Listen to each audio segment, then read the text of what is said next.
ఏపీలో రైతుల సమస్యలు, ఆరోగ్యశ్రీ అంశాలపై వైసీపీ దూకుడు పెంచుతోంది. రైతులకు కూటమి ప్రభుత్వం సరైన మద్దతు ధర కల్పించడంలో పూర్తిగా విఫలమైందని ఆరోపిస్తున్న వైసీపీ నేరుగా రైతులతో మాట్లాడుతూ వారి సమస్యలను తెలుసుకునే కార్యక్రమాలను ముమ్మరం చేస్తుంది. రాష్ట్ర వ్యాప్తంగా మార్కెట్ యార్డుల వద్ద ఆందోళనలు నిర్వహిస్తూ రైతులకు న్యాయం చేయాలని ప్రభుత్వాన్ని డిమాండ్ చేస్తోంది.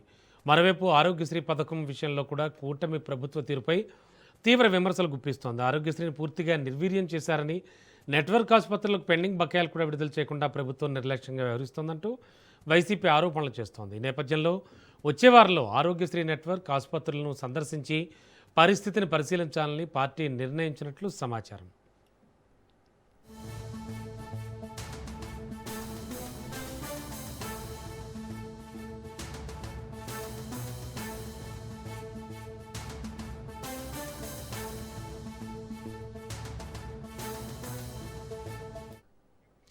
ఇదే అంశానికి సంబంధించి మరింత అదనపు సమాచారం అందించడానికి మా కరెస్పాండెంట్ రమేష్ విజయవాడ నుంచి లైవ్లో సిద్ధంగా ఉన్నారు. రమేష్, యాక్చువల్లీ వైసీపీ కొన్ని కీలక నిర్ణయాలు తీసుకుంది. అటు ఆరోగ్యశ్రీ బకాయిలకు సంబంధించి కావచ్చు, రైతుల సమస్యలకు సంబంధించి కావచ్చు. దీనికి సంబంధించి ఆల్రెడీ నెక్స్ట్ వీక్ నుంచి స్పెషల్ ప్రోగ్రామ్స్ కూడా చేపట్టనుంది అంటున్నారు. ఏంటి అసలు కార్యాచరణ ఏ విధంగా ఉండబోతోంది?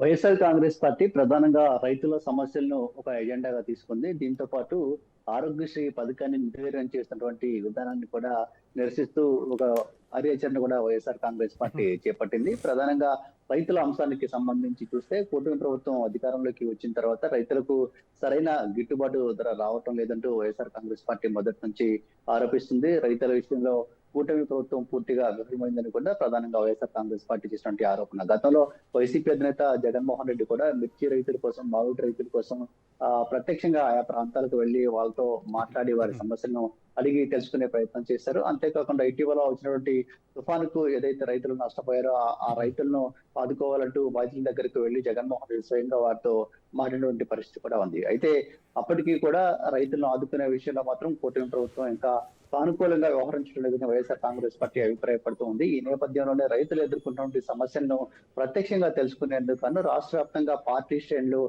ఎక్కడికక్కడ రైతులతో సమావేశాలు అవుతున్నాయి. మార్కెట్ యార్డుల వద్దకు వెళ్తూ ఉన్నారు. మార్కెట్ యార్డుల వద్ద రైతుల కోసం, రైతుల పక్షాన ధర్నా కార్యక్రమాలను కూడా వైఎస్ఆర్ కాంగ్రెస్ పార్టీ నిర్వహిస్తోంది. ప్రధానంగా మొక్కజొన్న పంట కావచ్చు, పొగాకు కావచ్చు, అదేవిధంగా ఇతర పంటలు ఏవైతే ఉన్నాయో ఆ పంటలకు వేటికి కూడా కూటమి ప్రభుత్వం మద్దతు ధర కల్పించడం లేదు. దీనివల్ల రైతులకు కనీసం పెట్టినటువంటి పెట్టుబడి ఏదైతే ఉందో ఈ పెట్టుబడి కూడా రావటం లేదనేది ప్రధానంగా వైసీపీ చేస్తున్నటువంటి ఆరోపణ. వైఎస్ఆర్ కాంగ్రెస్ పార్టీ అధికారంలో ఉన్నటువంటి 5 ఏళ్ల కాలంలో రైతుకు ఎలాంటి ఇబ్బంది లేకుండా వారి వద్ద ధాన్యాన్ని కొనుగోలు చేసినటువంటి పరిస్థితి కూడా ఉంది. ప్రధానంగా వర్షాలు గాని, అకాల వర్షాలు వచ్చి పంట నష్టపోయినప్పటికీ, ఒకవేళ ధాన్యం తడిసిపోయినప్పటికీ, రంగు మారినప్పటికీ కూడా వాటన్నిటితో సంబంధం లేకుండా రైతుల దగ్గర ధాన్యాన్ని కొనుగోలు చేసి వారికి మద్దతు ధర కూడా ఇచ్చి రైతులను అన్ని విధాలుగా ఆదుకున్నామని వైసీపీ చెప్తుంది. జగన్మోహన్ రెడ్డి హయాంలో రైతు భరోసా పథకం కింద వారికి ప్రతి ఏటా కూడా 15,000 రూపాయలను అందించడం జరిగింది.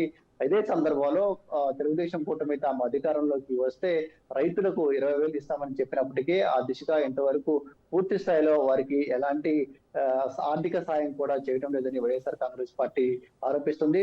ప్రధానంగా ఆంధ్రప్రదేశ్ వ్యవసాయం పైన ఆధారపడి ఉంది. అయినప్పటికీ ఆంధ్రప్రదేశ్ రైతాంగాన్ని ఆదుకోవడంలో కూటమి ప్రభుత్వం పూర్తిగా విఫలమైందని కూడా వైసీపీ ఆందోళన చేస్తూ ఉంది. ఈ నేపథ్యంలోనే రైతుకు మద్దతుగా ఈ ధర్నా కార్యక్రమాలను నిర్వహించి ప్రభుత్వం పైన ఒత్తిడి తీసుకొచ్చే కార్యక్రమం ఒకటి కొనసాగుతుంది. ఈ వారం అంతా కూడా ఈ కార్యక్రమం కొనసాగుతుంది. మరోవైపు ఆరోగ్యశ్రీ హాస్పిటల్కి సంబంధించి ఆరోగ్యశ్రీ బకాయిలు ఏవైతే ఉన్నాయో వాటిని విడుదల చేయడం లేదు. దీంతో ఆరోగ్యశ్రీ నెట్వర్క్ హాస్పిటల్స్ లో రోగులకు సరైన ట్రీట్మెంట్ కూడా అందటం లేదంటూ కూడా వైఎస్ఆర్ కాంగ్రెస్ పార్టీ ఆరోపిస్తుంది. ఈ నేపథ్యంలోనే ఆరోగ్యశ్రీ నెట్వర్క్ ఆసుపత్రులను స్వయంగా సందర్శించాలని కూడా వైఎస్ఆర్ కాంగ్రెస్ పార్టీ అధిష్టానం పార్టీ శ్రేణులకు పిలుపునిచ్చింది. వచ్చే వారం ఈ కార్యక్రమం ప్రారంభం కాబోతుంది. అన్ని ఆసుపత్రులు కూడా వైఎస్ఆర్ కాంగ్రెస్ పార్టీ నేతలు వెళ్లబోతూ ఉన్నారు. రోగులతో మాట్లాడి వారి సమస్యలను తెలుసుకునే ప్రయత్నం కూడా వైఎస్ఆర్ కాంగ్రెస్ పార్టీ చేయబోతుంది. రాజశేఖర రెడ్డి ఆరోగ్యశ్రీ పథకాన్ని తీసుకొచ్చారు. ఆరోగ్యశ్రీ పథకం ద్వారా ఎంతో మంది పేదలకు ఆరోగ్య సమస్యలు ఉన్నప్పటికీ ఇతర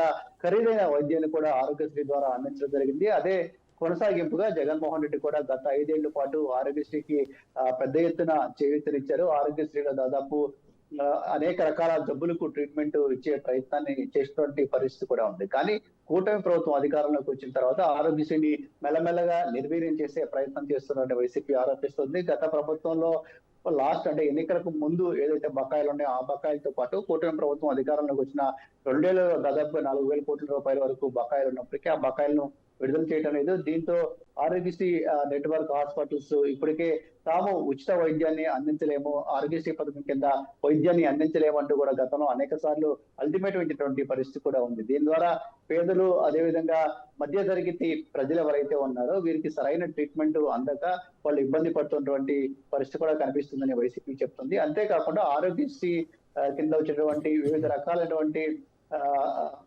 జబ్బులకు సంబంధించి వాటిని కుదించే ప్రయత్నం కూడా ఇప్పుడు ఉన్నటువంటి కూటమి ప్రభుత్వం చేసింది. అంటే ఒక రకంగా ఆరోగ్యశ్రీ పథకాన్ని పూర్తి స్థాయిలో నిర్వీర్యం చేసి ఈ ఆరోగ్యశ్రీని రద్దు చేయాలనేదే కూటమి ప్రభుత్వం లక్ష్యం అనేది కూడా వైఎస్ఆర్ కాంగ్రెస్ పార్టీ వాదన. పేదలకు వైద్యాన్ని అందకుండా చేయటమే లక్ష్యంగా ప్రభుత్వం ప్రయత్నం చేస్తుందని ఆరోపిస్తున్నారు. ఒకవైపు ప్రభుత్వం మెడికల్ కళాశాలల నిర్మాణాన్ని కూడా కూటమి ప్రభుత్వం పక్కన పెట్టేసింది. వైసీపీ హయాంలో ప్రభుత్వం ఆధ్వర్యంలో 17 మెడికల్ కళాశాలల నిర్మాణం చేపడితే ఈ కూటమి ప్రభుత్వం అధికారంలోకి వచ్చిన తర్వాత వాటిలో కొన్ని మెడికల్ కళాశాలను ప్రైవేటు వ్యక్తులకు ఇవ్వాలని నిర్ణయం తీసుకోవడం జరిగింది. అంతేకాకుండా ఈ ప్రభుత్వం మెడికల్ కళాశాలను ప్రైవేటు వ్యక్తులకు అప్పచెప్పి దాని ద్వారా పెద్ద ఎత్తున ధనార్జన కూడా ప్రభుత్వం చేస్తూ ఉంది. దీని వెనక భారీ కుట్ర ఉందని కూడా గత కొంతకాలంగా వైఎస్ఆర్ కాంగ్రెస్ పార్టీ ఆందోళన చేసినటువంటి పరిస్థితి కూడా తెలిసిందే. ఇటు మెడికల్ కళాశాలకు సంబంధించి టెండర్లను పిలిచినటువంటి సందర్భంలో జగన్మోహన్ రెడ్డి కొంత సీరియస్ గా హెచ్చరికలు చేశారు. ఎవరైతే టెండర్ లో పాల్గొంటారో వారిని తమ అధికారంలోకి వచ్చిన తర్వాత శిక్షిస్తామంటూ కూడా చెప్పినటువంటి పరిస్థితి కూడా ఉంది. అంటే ఒక రకంగా ఆరోగ్యశ్రీని నిర్వీర్యం చేసి ప్రైవేటు కార్పొరేట్ ఆసుపత్రులకు మెయిల్ చేయడమే లక్ష్యంగా కూటమి ప్రభుత్వం చేసినటువంటి ప్రయత్నాలు ఏవైతే ఉన్నాయో వీటిని ప్రజల్లోకి తీసుకెళ్లడం లక్ష్యంగా వైఎస్ఆర్ కాంగ్రెస్ పార్టీ ఈ కార్యక్రమాలను చేపట్టినటువంటి పరిస్థితి ఉంది. Okay, thank you Ramesh.